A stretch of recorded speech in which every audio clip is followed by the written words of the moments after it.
पूरे देश 57 press conference Congress party कर रही है, क्योंकि पिछले हफ्ते नेशनल हेराल्ड केस जिसमें लोग कहते हैं एसोसिएटेड जर्नल्स लिमिटेड, उस केस साड़ी आदरणीय लीडर सोनिया जी और साढ़े प्रिय लीडर राहुल जी ऊपर ईडी ने चार्जशीट फाइल की। चार्जशीट ਨੂੰ ਲੈ ਕੇ बहुत सारी क्वेश्चन है लोगों के अंदर। ਜਿਹੜੇ मेरे मित्र सारे पत्रकार इतने है उन्होंने मन भी क्वेश्चन होंगे, पब्लिक के मन भी क्वेश्चन है। मैं खुद जर्नलिस्ट रहा, थोड़े नाल मेरा रिश्ता है। मैं राज्यसभा टीवी शुरू किया सी, मैं एडिटर सीगा, सीईओ सीगा, स्वराज एक्सप्रेस चैनल मैं शुरू किया सीगा, ठीक है ना। ते थोड़े सब दे नाल मैं उसी रिश्ते दे नाल, एक तो कांग्रेस का रिश्ता है, एक मेरा बिरादरी है सामने मेरी बैठी हुई, उस बिरादरी दे नाल गल कर दो हिस्से गल करांगा, एक ईडी के बारे और एक केस के बारे, और उसके बाद कोई भी क्वेश्चन होएगा वो क्वेश्चन मैं थोड़ा ले लवांगा। ईडी के बारे पहले मैं गल करांगा। देश में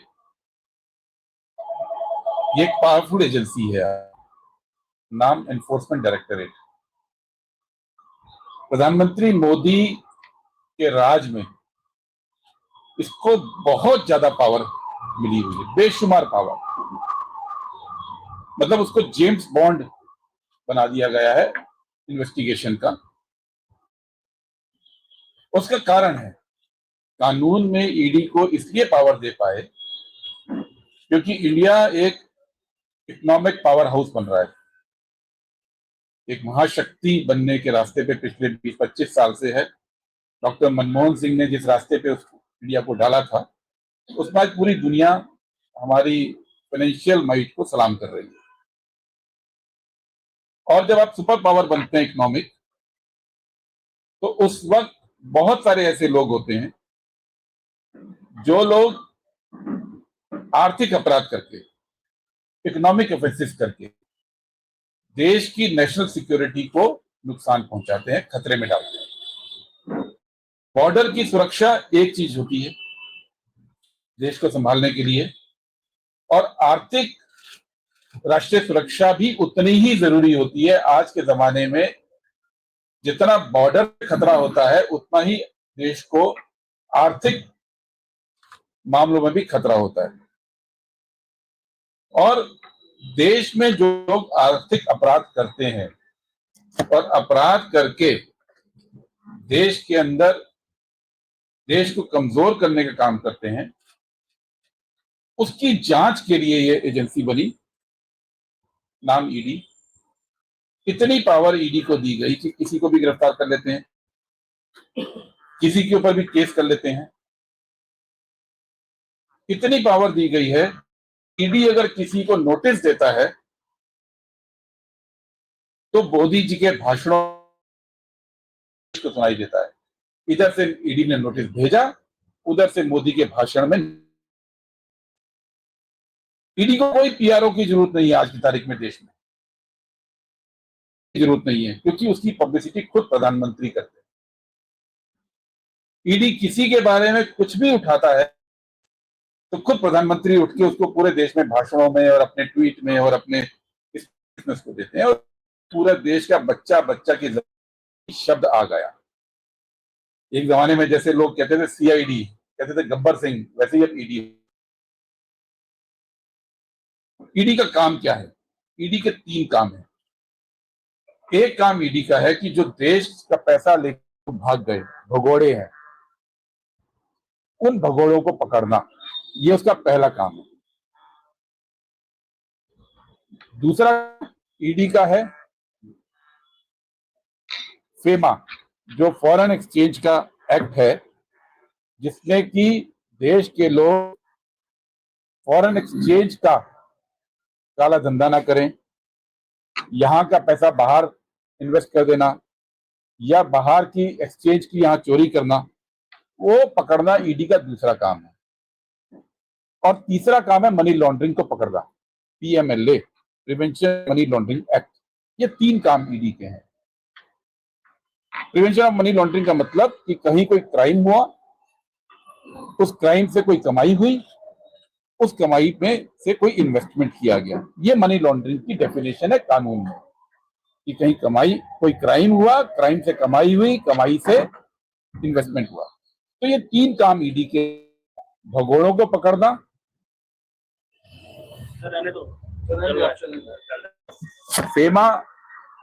फेमा के मामलों को पकड़ना, और तीसरा मनी लॉन्ड्रिंग को पकड़ना।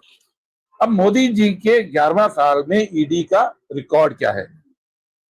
11 साल में पूरी पावर मिलने के बाद, मोदी जी जैसा पब्लिसिटी मैन मिलने के बाद, पूरी की पूरी देश की मीडिया तक शिकंजा कसने के बाद 11 साल में एक भी भगोड़ा ईडी ने आज तक नहीं पकड़ा। बड़े बड़े लोग, विजय माल्या से लेके और सब नाम आप जानते हैं, ललित मोदी और चोकसी और बहुत सारे लोग देश छोड़ के भागे, लेकिन ये सुप्रीम जेम्स बॉन्ड एजेंसी एक आदमी को पकड़ के नहीं ला पाई आज तक। दूसरा उसका था फेमा में 34,000 केस किए। फेमा जैसे मामले के अंदर केवल 20% केस इनके सॉल्व हुए 10 साल में, 20% केवल। और तीसरा मनी लॉन्ड्रिंग,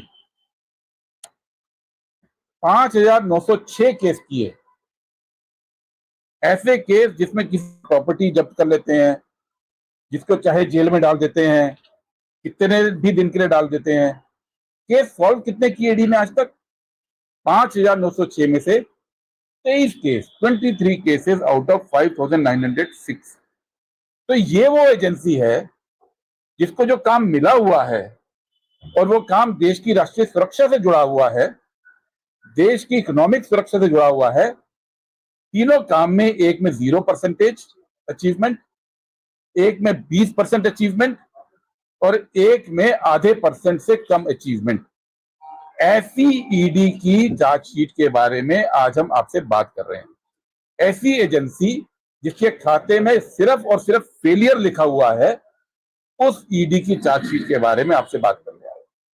अब ये 3 काम तो ईडी कर नहीं रही है, लेकिन मोदी जी का पूरा हाथ है, गृह मंत्री अमित शाह जी का पूरा हाथ है, पूरी पावर दे रखी है। तो ईडी कर क्या रही है? 3 काम कर रही है। एक, डराना, लोगों को डराना। दूसरा, डिफेक्शन करना, पॉलिटिकल पार्टीज को के नेताओं को डिफेक्ट कराना। और तीसरा, डिफेम करना, बदनाम करना। डराने के लिए जिस ईडी ने आज तक केवल 23 केस सॉल्व किए 5,900 में से, उस ईडी ने देश में 70,000 करोड़ रुपए की लोगों की प्रॉपर्टी अटैच करने के ऑर्डर ले लिए, कुर्क करने के। आपके पास केस सॉल्व करने की ताकत नहीं है, लेकिन आप 70,000 करोड़ की प्रॉपर्टी देश के लोगों की अटैच कर लेते हैं, सिर्फ इसलिए कि आपको डराना है। मोदी जी को लोगों को डराना है। दुनिया में कोई एग्जाम्पल नहीं मिलेगा कि आप केस सॉल्व नहीं कर पाते हैं, लेकिन डराने की कोशिश करते हैं। दूसरा, डिफेक्शन। डिफेक्शन क्या है? मोदी जी की तरफ से शायद उनको क्लियर कट आदेश है कि आप छोड़ दो भारत की आर्थिक सुरक्षा, कोई भगोड़े मत पकड़ो, कोई मनी लॉन्ड्रिंग मत पकड़ो, एक काम कर दो। हमारा काम क्या है? जो बड़े बड़े विपक्ष के नेता हैं उनको पकड़ो, उनको डराओ, उन बड़ी मछलियों को पकड़ के मोदी जी के तालाब में डाल दो, और मोदी जी फिर कुछ ना कुछ वहां पे तालाब में चारा डालते रहेंगे और मछली जिंदा रहेंगी। कैसे?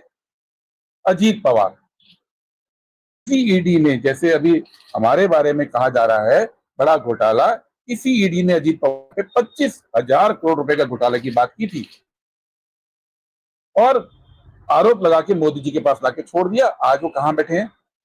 बीजेपी की महाराष्ट्र की गवर्नमेंट है।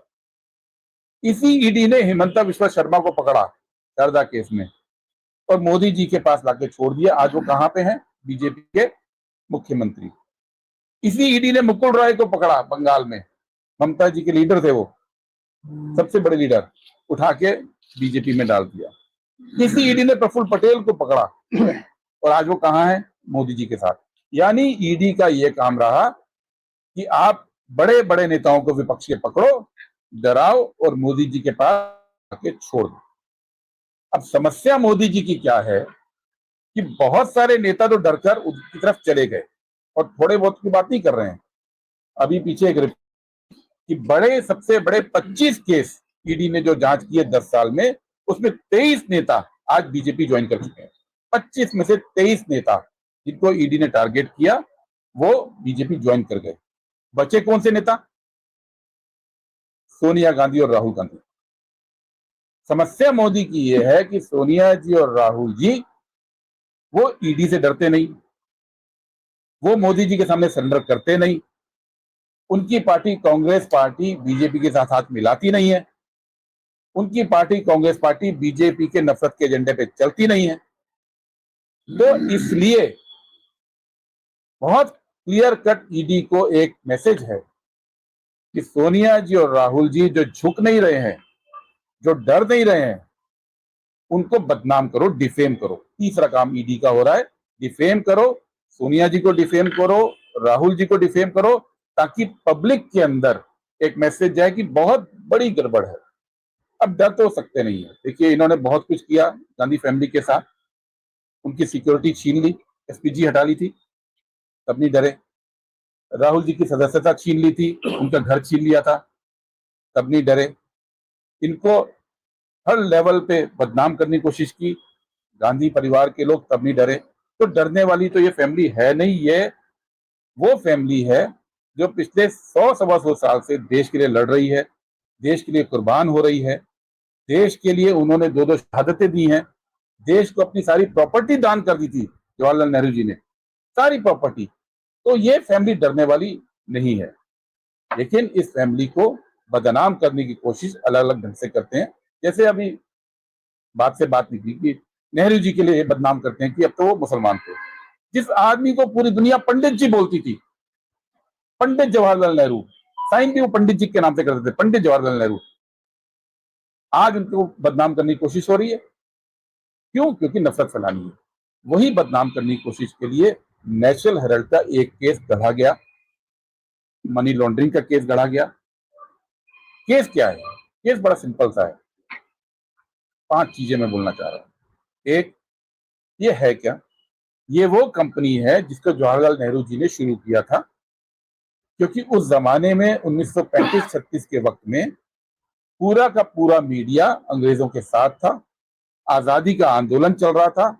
आजादी के आंदोलन के अंदर आजादी के आंदोलन की आवाज पब्लिक तक पहुंचे, इसके लिए नेहरू जी ने 3 अखबार शुरू किए।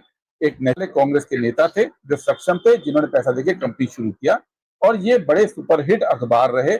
आजादी के आंदोलन में इनकी बड़ी भूमिका रही। आजादी के बाद कांग्रेस पार्टी ने तय किया कि अखबारों की लेगेसी है, आजादी के आंदोलन में इनका योगदान है, इनको जिंदा रख के चलाया जाए। 90 का दशक आते आते, और आप सब पत्रकार जानते हैं इस बात को, मीडिया में भूचाल आना शुरू हुआ।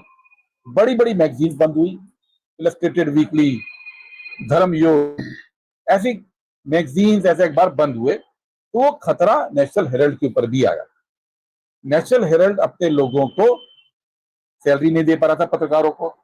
जो पत्रकार रिटायर हो रहे थे उनको पीएफ का इशू आ जाता था, उनकी ग्रेच्युटी का इशू आता था। तो कांग्रेस पार्टी, चूंकि हमारा अखबार था, कांग्रेस पार्टी ने शुरू किया था, तो कांग्रेस पार्टी ने समय समय पर नेशनल हेराल्ड को चेक से पैसा दिया। 100 चेक दिए गए अलग अलग वक्त में, और 90 करोड़ रुपया नेशनल हेराल्ड को उधार दिया, ताकि आप पत्रकारों की सैलरी दे सको, आप ग्रेच्युटी पे कर सको, आप पीएफ पे कर सको। ये, इसमें कोई गुनाह नहीं था कि हमारा अखबार हमने चलाया, हमारी पार्टी ने उसको जिंदा रखने के लिए पैसा दे दिया। सुब्रमण्यम स्वामी 2012 में इलेक्शन कमीशन चले गए कि पॉलिटिकल पार्टी पैसा कैसे दे सकती है, ये तो गलत हो रहा है, पॉलिटिकल पार्टी को पैसा नहीं देना चाहिए। तो इलेक्शन कमीशन ने सुनवाई की और बोला है बिल्कुल ठीक है, कांग्रेस पार्टी से जुड़ा अखबार है और कांग्रेस पार्टी पैसा दे सकती है। तो मामला खत्म हो गया, खारिज हो गया। उसके बाद कांग्रेस ने तय किया, हमारी लीडरशिप ने तय किया कि 90 करोड़ रुपया नेशनल हेराल्ड चुकाएगा कैसे, उनके पास कमाई तो थी नहीं। तो एक तरीका है लॉ के अंदर, जो आज भी चल रहा है, हर हफ्ते उसके तहत टेक ओवर्स होते हैं कि कोई कंपनी दूसरी कंपनी आए और उसका कर्जा टेक ओवर करके उसको इक्विटी में बदल दे। यानी 90 करोड़ का कर्जा हमने आपका माफ किया, बदले में इतने शेयर हमें दे दो। ये रोज होता है। एनसीएलटी के बहुत सारे केसेस होते हैं। बीजेपी के अंदर आज भी, मैं अगर आप बोलोगे तो मैं आपको दिखा सकता हूं। एक मिनट अगर आप मुझे देते हैं, क्योंकि वो डिटेल में एग्जैक्ट पढ़ना चाहता हूं। जैसे बीजेपी के मोदी के टाइम पे एक इंडस्ट्री थी, शिवा इंडस्ट्री, उस पे 4,830 करोड़ का कर्जा था। उन्होंने सेम सिस्टम से दूसरी कंपनी को लाए और 5 करोड़ रुपए पेमेंट करके और 318 करोड़ पेमेंट 10 साल में वायदा करके कंपनी टेक ओवर कर ली और कर्जा माफ कर दिया। रिलायंस नेवल इंजीनियरिंग कंपनी का कर्जा था 12,883 करोड़, 12,883 करोड़। सेटलमेंट कर लिया 2,043 करोड़ में और कंपनी का इक्विटी ट्रांसफर कर दिया। रोहित फेरोटेक 4,221 करोड़ का लोन था, टेक ओवर हुआ 496 करोड़ में और इक्विटी में कन्वर्ट कर दिया। एएमडब्ल्यू मोटर्स 4,141 करोड़ का लोन था, 202 करोड़ में टेक ओवर करके इक्विटी में कन्वर्ट कर दिया। ये मोदी जी के टाइम के बहुत सारे हैं और ऐसे कम से कम 40-50 केस मैं आपको गिना सकता हूं। रिलायंस इंफ्रास्ट्रक्चर लिमिटेड 40,000 करोड़ का लोन था, 4,200 करोड़ में सेटल किया और कंपनी का लोन को इक्विटी में बदल दिया। यही काम किया कांग्रेस ने कि वो लोन को सेटल किया और इक्विटी में बदल दिया। लेकिन एक काम किया, क्योंकि ये बात जब हो रही थी तब भी मैं उस प्रोसेस में मौजूद था, तो लोगों ने बोला कि नेशनल एसेट्स के पास बिल्डिंग्स हैं, दिल्ली में बिल्डिंग है, मुंबई में बिल्डिंग है, लखनऊ में बिल्डिंग है, बेच के कर्जा खत्म कर दो। तो कांग्रेस पार्टी का यह कहना था कि हम अपने बिल्डिंग्स को क्यों बेचें, हम नए सिरे से करेंगे। हम मोदी सरकार की तरह नहीं है कि कुछ भी कर्जा आता है देश का तो देश की कोई संपत्ति बेच के काम चलाते हैं, किसी को दे देते हैं, पैसा ले लेते हैं। कांग्रेस ने तय किया संपत्ति नहीं बेचेंगे और नेशनल हेराल्ड के लोन को माफ करने के लिए यंग इंडिया नाम की कंपनी बना के लोन उसको ट्रांसफर किया और इक्विटी दे दी।